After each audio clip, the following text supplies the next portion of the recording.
자, 이번에 그 BMS 역할과 그 BMS가 하는 역할 때문에 또 생기는 일에 대해서 설명을 좀 드려보도록 하겠습니다. BMS 역할은 뭐 아시는 분도 많이 있을 거예요. 요 BMS는 보통 예를 들라고 지금 7셀을 갖다가 이제 홀더에다 껴놨는데요. 요 BMS 역할은 요 7셀 중에서 너무 전압이 낮아지면은 그 셀이 못 쓰게 될까봐 차단을 합니다. 저전압을 차단을 하고요. 또 이 여러 셀 중에서 어떤 거 하나가 전압이 너무 충전이 오버하게 되면은 폭발 위험이 있으니까 너무 올라가게 되면 거기서도 차단을 하고요. 그래서 충전이 안 되도록 되어 있습니다. 지금 지금 이제 7셀인 경우에 보통 이제 완전히 충전하게 되면은 4.2V씩에서 29.4V가 나오겠죠. 그리고 리튬 배터리 저전압, 방전 종지 전압까지 대충 따지면 약 한 20V 정도가 돼요. 그래서 이 전체가 만약 균일하게 배터리가 달고 있다면 전체 전압이 20V까지 나올 때까지 쓸 수 있다는 겁니다. 근데 배터리가 사용하다 보면은 절대 똑같이 달지는 않아요. 예, 그래서 이 전체 전압을 보면은 지금 26.3V가 나오고 있어요. 26.3V면 낮은 건 아니죠. 분명히 20V까지는 사용할 수 있다고 그랬으니까요. 얘 같은 경우에 지금 어떤 상황이냐면요. 26.3V면 충전이 돼야 되겠죠. 제가 한번 충전기 꼽아보겠습니다. 그러면 처음에 빨간불, 자, 보시면 알겠죠. 네, 꽂아도 계속 녹색으로 바뀌었어요. 이 얘기는 무슨 얘기냐면은 충전이 더 이상 안 들어간다는 거예요. 그러니까 29.4V가 나왔으면 좋겠는데 충전은 다 안 들어가요. 이 상태에서 이게 킥보드라고 생각을 하고 모터를 연결되어 있기 때문에 제가 26.4V니까 한번 작동을 시켜 볼게요. 자, 지금 작동이 안 돼요. 네. 이 안 되는 거는 이 왜 안 되냐면요. 여기 저전압인 얘가 제일 전압이 낮았었거든요. 얘 때문에 지금 안 도는 거예요. 여기서 차단한 거예요. 위험하니까. 만약에 요거를 갖다 그러면 한번 빼서 다른 셀로 바꿔 보겠습니다. 자, 요건 조금 그거보다 높은 거예요. 배터리가. 자, 돌아가죠. 자, 이렇게 돌아갑니다. 이건 뭐냐면 이 전체 중에서 제일 전압이 낮은 얘 때문에 BMS가 더 이상 내려가면 안 되기 때문에 얘가 차단했던 거예요. 그러면은 자, 이렇게 잘 돌아갑니다. 하지만 27.1 나오죠. 좀 더 충전을 해보고 싶어요. 그래서 얘를 한번 꼽아 보겠습니다. 그랬는데 충전이 안 돼요. 너무 낮은 놈을 뺐는데도 안 되는 거예요. 왜 안 되나 봤더니 이 낮은 것 때문에 충전이 안 됐던 게 아니라 여기 4개가 충전이 다 된 거예요. 되다 보니까 더 이상 충전을 하면 이것들이 충전이 안 됐음에도 불구하고 얘가 폭발할까봐 충전을 얘가 안 해주는 거예요. 그러면 아까 이 배터리가 들어가 있을 때는 왜 그럼 안 돌았냐?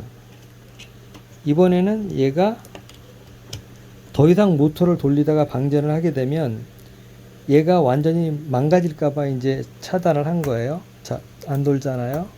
돌리다 말죠. 예. 자, 그러면 얘는 사실은 정직하게 일은 했어요. 얘는 너무 방전될까봐 출력을 막았고, 얘네들은 너무 충전이 많이 돼서 폭발할까봐 막았어요. 그러면 이 단계에서는 소비자들은 충전할 방법이 없는 거예요. 끼게 되면 계속 녹색불만 들어와요. 하지만 이때가 배터리의 골든타임이에요. 만약에 이 시기에 주행거리가 좀 짧아지고 또는 주행거리가 짧아질 때가 어떨 때인가, 이 정도가 되면 아예 가지를 않겠죠. 주행거리가 좀 짧아질 때가 바로 요 정도 배터리가 들어있을 때예요. 그러면 요 정도가 되면은 어떻게 해요?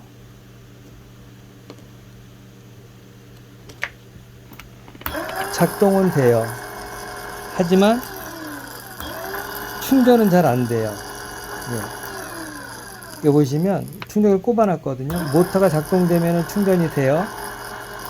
그러면 만약 모터를 제가 껐어요. 그때는 안 들어오죠. 그러니까 어쨌든 그냥 충전을 할 수가 없어요. 지금요. 왜? 얘네들이 꽉 차 있기 때문에. 그리고 간혹 보면은 충전은 안 되는데 얘 때문에 이제 가기는. 그래서 막 달리다 보면 얘네들 전압이 조금 떨어지면 충전이 잠깐은 돼요. 하지만 곧 얘네가 먼저 차게 되면은 얘네들은 암만 충전이 안 됐음에도 불구하고 얘 때문에 충전이 안 되는 거예요. 그러니까 얘가 이 전압이 고르지 않으면 높은 건 높아서 문제고 낮은 건 낮아서 문제인 거예요. 그래서 결국은 주행거리가 짧아지는 거예요. 그래서 간혹 이렇게 주행은 되는데 충전이 안 되거나 그랬을 때 그때가 중요합니다. 그때 얼른 만약에 그 셀 밸런싱을 하게 되면은 다 살릴 수가 있어요. 현재까지는 망가져 있는 배터리는 없습니다.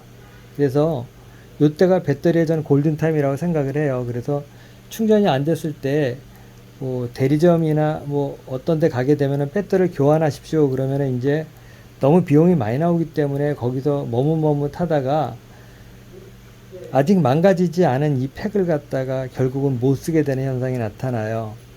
그러니까 가끔 전압이 낮았을 적에도 뭐 리튬 배터리를 살릴 수 있다고 하는데 그거는 이렇게 전압이 쓰다가 일시적으로 낮아졌을 때 문제예요. 이 시기를 놓치게 되면은 전압이 낮으면서도 충전도 안 걸리는 상황이 나와요. 그러니까 제가 드리고 싶은 말씀은 그 엔진차 같으면은 우리 승용차들은 한 달에 기름값이 뭐 암만 안 들어가도 뭐 한 7만 원, 암만 안 들어가도 한 7만 원 이상은 들어가겠죠? 보통 그런데 이 전동 킥보드는 왠지 처음에 사고 나서 전기값이 안 들어가는 걸 자꾸 생각을 하시다 보니까 한 1, 2년 쓰고 나서 목돈이 들어가는 게 굉장히 뭐 부당한 것처럼 느껴지거든요. 근데 저는 킥보드를 갖다가 한 하루에 전기가 작은 거는 소형은 500원, 그리고 좀 큰 거는 1000원 정도 든다고 생각하시면 1년 정도 타다가 그 돈이 모이면은 배터리 교환할 돈이 충분히 나오거든요. 그리고 한 1년 정도 됐을 때 정도 셀 밸런싱을 한번 해주신다 그러면 이 리튬 배터리의 특성상 오래 사용할 수가 있습니다. 근데 이게 하도 여러 개의 배터리가 묶여 있다 보니까 이 밸런싱이 틀어질 수밖에 없어요. 그거는 뭐 어쩔 수가 없는 상황이고요. 그랬을 때 배터리를 꼭 갈아야 되는 건 아니기 때문에 셀 밸런싱을 해주게 되면은 다시 한동안 오래 쓰게 되거든요. 그래서 요거를 지금 보여드렸잖아요. 그러니까 이렇게 많이 충전되고 너무 안 되고 해서 주행거리가 짧아지고 충전이 안 되는 요 상황에 지체하지 마시고 셀 밸런싱을 해 주시게 되면은 다시 한 1년은 무난하게 쓸 수 있을 거라고 봅니다. 네. 자, 그러니까 요 영상이 도움이 좀 됐으면 좋겠습니다.